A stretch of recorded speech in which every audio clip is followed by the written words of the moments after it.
Good morning, everybody. I hope everybody had a good and safe New Year's.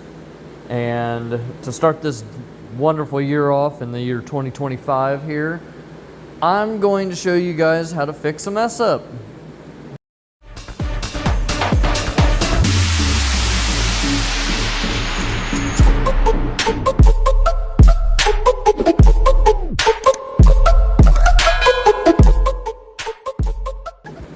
So I want to admit out there, obviously I've done it in the past. Numerous of my videos I've shown that there have been plenty of mess ups on my account, but it's just paint. You learn from your mistakes to make your next job better.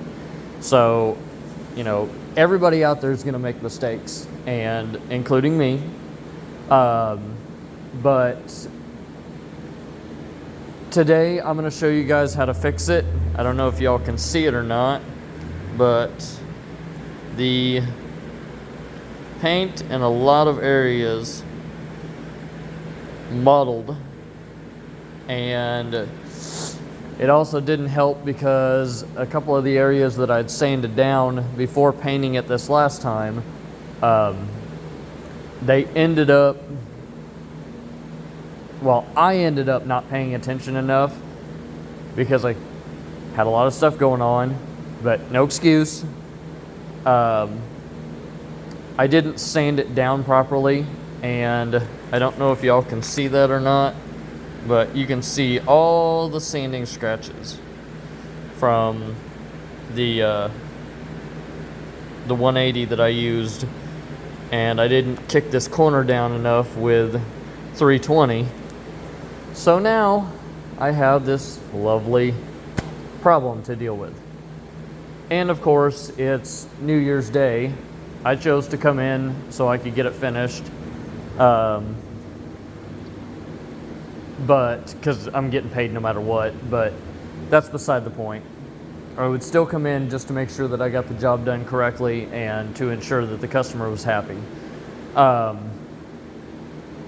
But unfortunately, due to the fact that it is New Year's Day, none of the paint shops are open, which we only have one here in our town.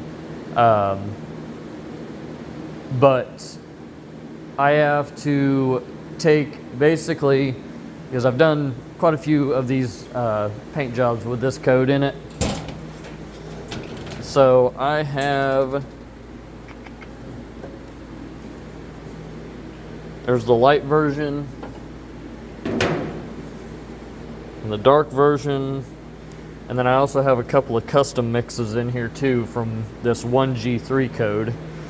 But my biggest issue right now is the fact that I don't know and can't stress enough how many different variations this color has.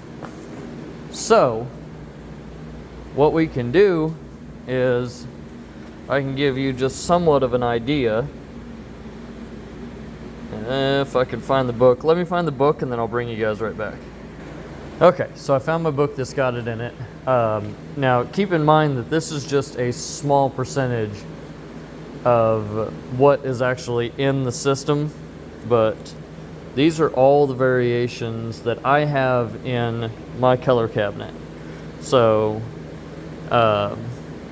obviously, they're all extremely irritating to match, but you can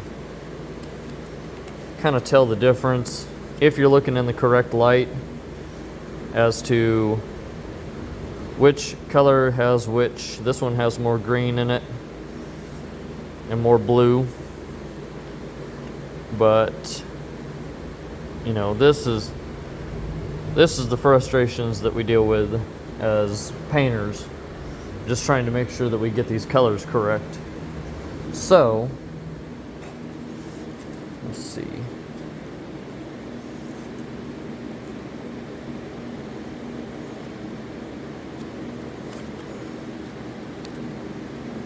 Oh.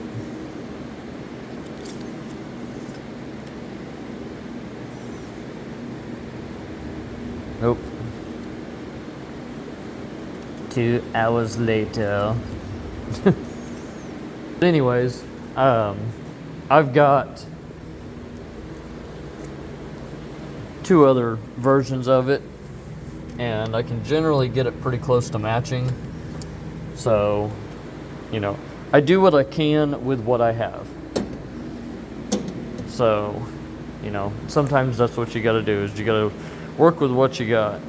So, but anyways, I'm gonna get this thing taped off and re-prepped, and then once that's done, then I'm gonna hit it with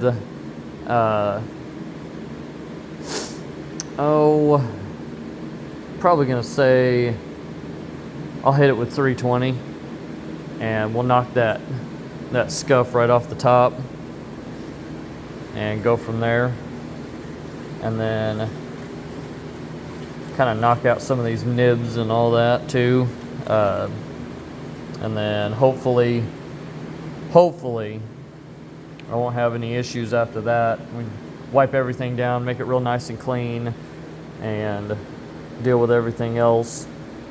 So, but you can also see that when I laid it down right here on the corner, you can see the difference, how this is darker than that. That's because I left too much of the sand scratches in it. And of course, you know, nothing's gonna be perfect, but that was a mistake that I should have caught way before I even attempted to put paint on. So, like I said, I'm not perfect and I do make mistakes, but you know, that's what makes you a better painter in the long run. So, I'm gonna get this painted, or not painted, God bless it. I'm gonna get this set up and prepped, taped off, plasticed, everything else, and I'll bring you guys back when we get there. Okay, so we got her all taped, plastic, prepped, all that. I went ahead and hit all the surfaces with 600 grit to knock it down. You know, obviously if you're doing something different, you know, if you're changing the color, doing a small spot, things like that, you know, you go 600, 1,000, and so on and so forth, branching out from your spot out. So, like say we're doing a small spot here, like we had originally supposed to have done. The small spot here should have been, you know, 180 to do our repair, and then branched out to 320, 600, and then 1,000 further out to the end. And then that way, as you blend and add more and go further out, it makes it a lot easier for the paint to land. But also,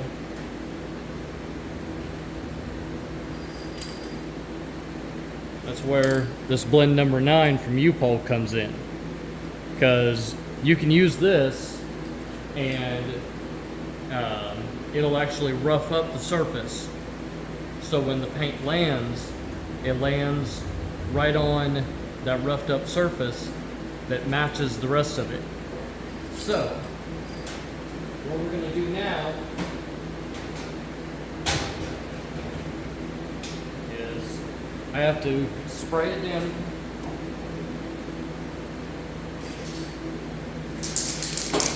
which I've already went through and prepped, cleaned, everything like that. You know, you want to use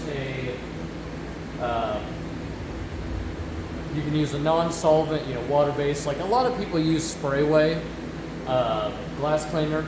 I've used it and it does work phenomenally to clean it up. But you want to make sure you get all the solvents and the water-based and all that off of there. But with this U-Pole blend number 9, what you're going to do is you're going to take it, you're going to do a real light coats.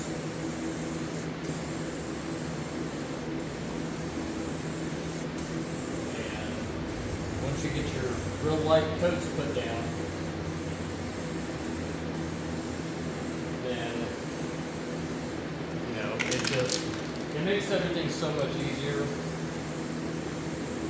certain areas, because if there's areas, number one, that have not been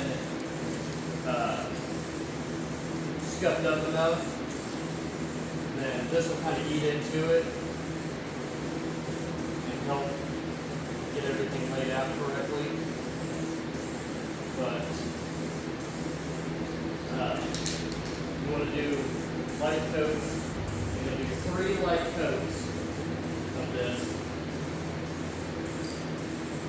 You want to make sure, if you're in your garage or something like that, you want to make sure that you have a mask or respirator on, like I don't, because this stuff is extremely strong.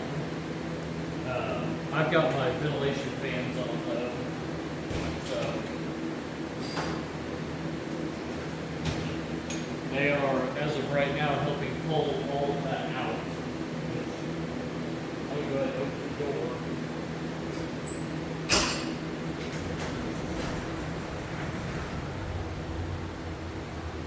To help accelerate that pull out. But right now, basically, you do 3 light coats of this, waiting 5 to 10 minutes in between. And then once it has been, or you've made your last pass on it, then you need to take a tack cloth and go over the entire thing, the entire car, panel, whatever you're spraying, whatever you're doing.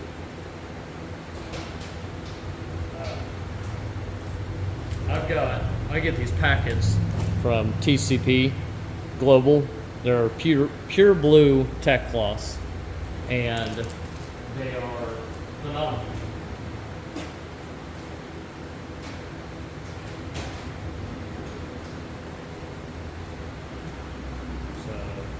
But I'm gonna go ahead and tack it off, mix up paint, and then I'll bring you guys back when I'm ready to spray.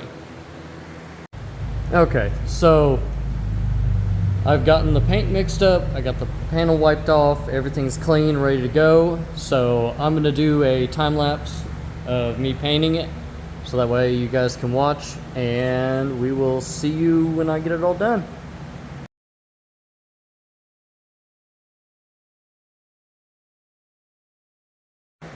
Okay, so we've laid down the first coat, and we're waiting the 10 minutes, which we're almost there, for it to have the dry time or the flash time. They say 10 to 15 minutes, depending on the temperature outside or the temperature in your shop, whatever. You know, is how long it's going to take. But you'll have to check your technical data sheet, whatever you call it, to find out how long flash time is, at what degree, all that. But after it's flashed, with metallics, I always like to be, just to be safe, I always like to go over it with a tack rag to make sure that I get every little piece of metallic, extra metallic that's sticking up, cleaned off of it and out of the way, because if not, then you end up with the modeling, and it looks horrible. It builds up in one area and keeps building and building and building, and then it turns out looking horrible. So I always try to go over it very lightly with a blowgun and my tack cloth to make sure I get everything off of it. And like I said, you don't push with these. All you do is just glide it over the top, because if you push, then you push those waxes and everything else that's on these into the paint, and then you get fish eyes, you get all kinds of different stuff. So you always want to make sure that you're doing everything as clean as possible. Obviously, my bay is not very clean, but I still try to be as careful and as cautious as possible.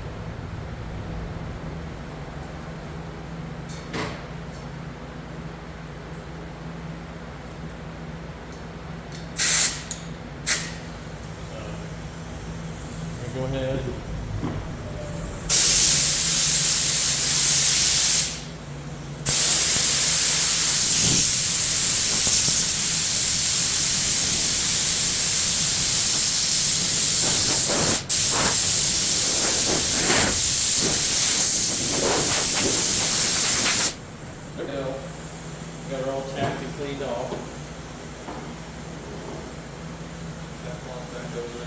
to give it one more blow. Tee-hee. Just to make sure. And my booth, or my bay, works as a backdraft. So everything goes from the front and gets pulled back towards the back. So I have my my other opening all taken care of. So I get fresh clean air from the outside, and then pulls all this stuff out through the filter system and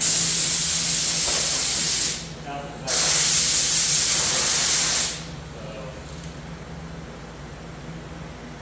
So I got a small spot right there. What I can do, or what you can do, is very carefully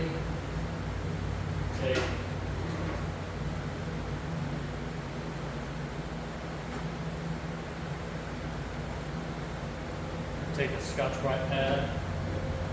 Be very, very gentle, because if not, you're going to put scratches in the metallics and it'll cause issues. But just very lightly go over the top.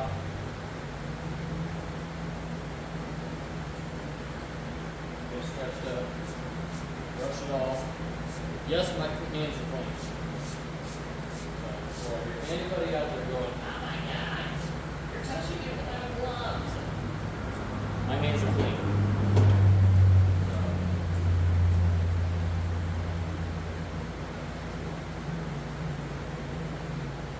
Take you over here so you can see that.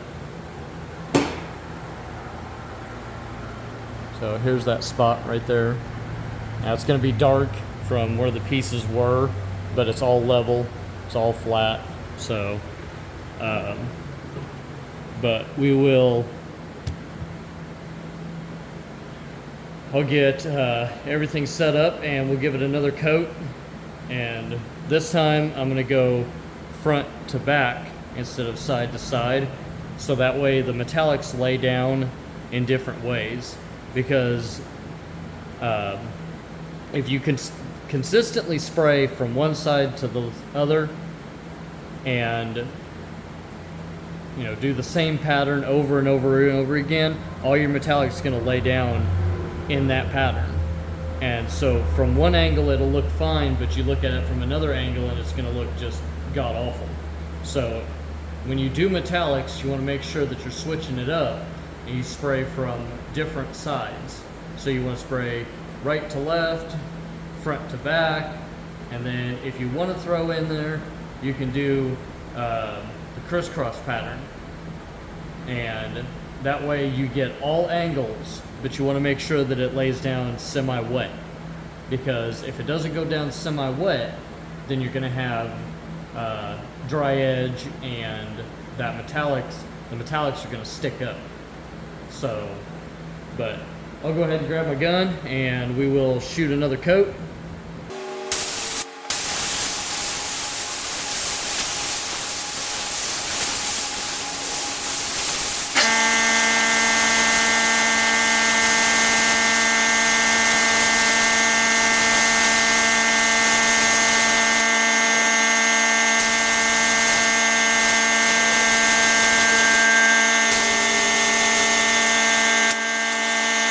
We're going to let that dry for another 10-15 minutes and we'll come back and see how it looks, clean up whatever we need to clean up, and get her wiped down, ready for clear coat.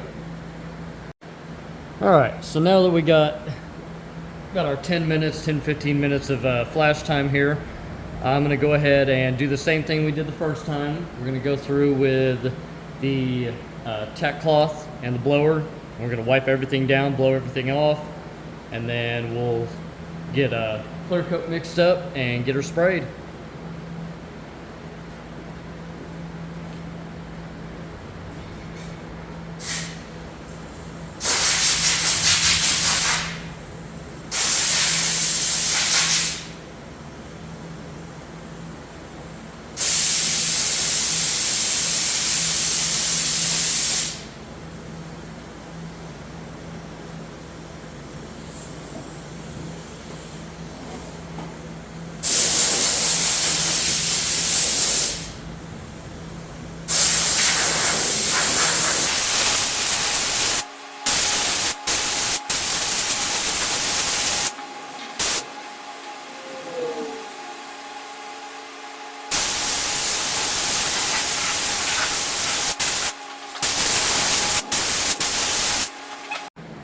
Okay, so I got my color coat mixed up. We're gonna have to wipe it down and blow it off again because my boss came in and he brought the dog in, and of course dog hair goes flying everywhere. So I definitely do not want dog hair in my paint job because I'm not gonna go back and fix this again. So obviously if it's messed up, yes, I'm gonna go back and fix it, but I'm just saying. The frustration levels of this color. So I'm just gonna go ahead and give it a quick blow off, and then we'll check it.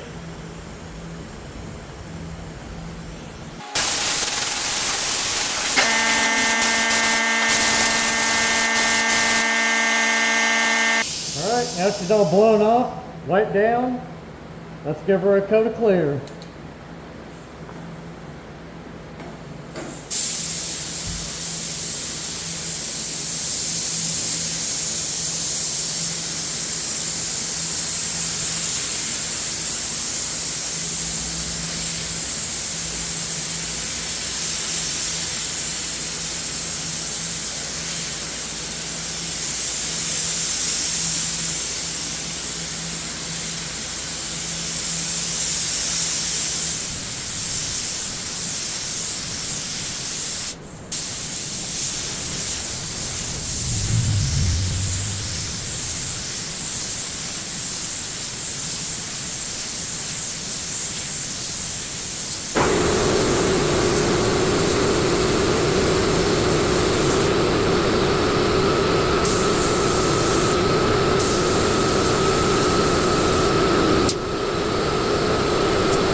Just to give you guys an idea of what it looks like after that first coat.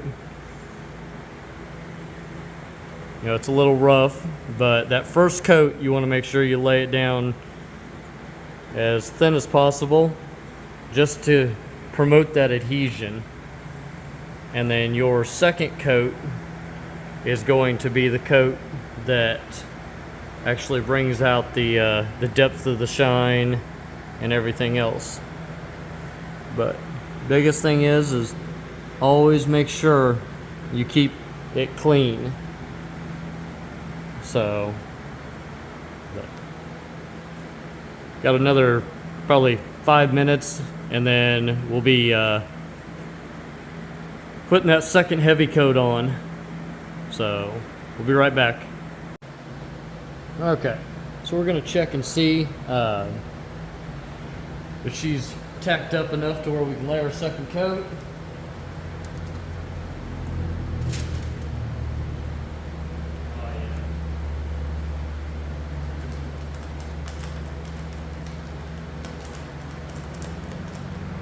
She's nice and ready. So we'll get that second coat laid on. And with your second coat, you always want to make sure you go slow, but you don't want to go so slow that it starts to build up to the point to where it's going to run. So I'll show you what I mean, but your first coat you do light dust, and then your second coat you do a medium wet. So we'll move on to the second coat.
All right, so as you guys saw, I went a little slower.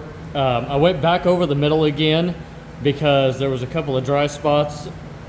I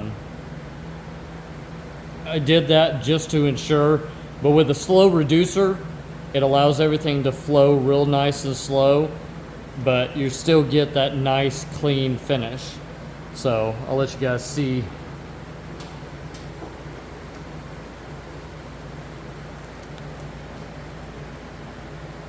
If you can see that or not.